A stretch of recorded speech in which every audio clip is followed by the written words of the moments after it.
What happened at the Gay Pride Parade?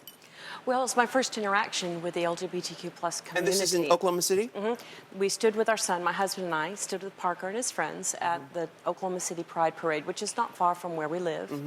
And it was my first interaction with a community that I just fell in love with. And I met a beautiful, spirit-filled community. And I realized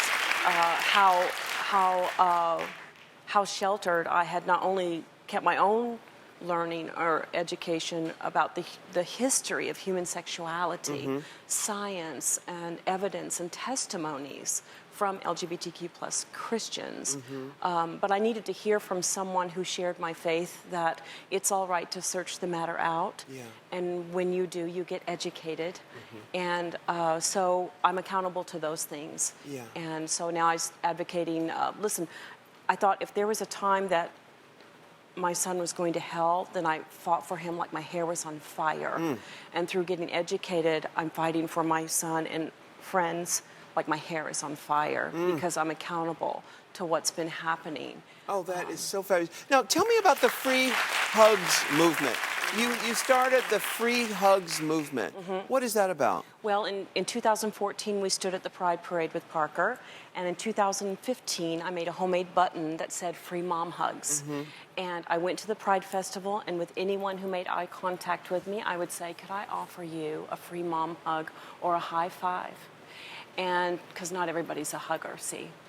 And from that response, I would hug them, and I wouldn't let go until they did. And I would tell them that I'm celebrating you now, and I love you, and I'm glad that you're here. And I went home that day covered from head to toe with glitter. I did. But I also went home with real horror stories in my ear. The first young woman I hugged hadn't had a hug from her mom in 4 years. There was a young couple living out of their car because they'd been kicked out of their home.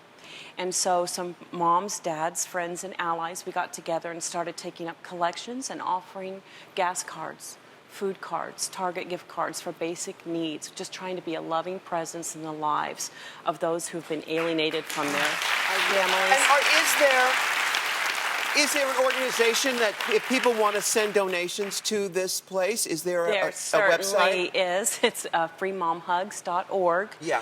We have 48 chapters now of moms preparing to go to their pride. Over the last year. Over the last year. And someone told me that you also will stand in for parents at weddings. At gay weddings, you will stand in as parents if the parents won't come. Yes, I began advocating for the community. Wow. As I began advocating, some couples, beautiful couples, would ask if I would officiate their wedding. So I did, but in doing that, I started hearing from them parents who weren't acknowledging their relationship or refusing to come to the wedding. So out of frustration, I made a social media post that said, if your biological mom won't come to your same-gender wedding, then you call me, I'll be there. Oh, my goodness. I just want to say this. You know what? This here is what a real Christian looks like, right here.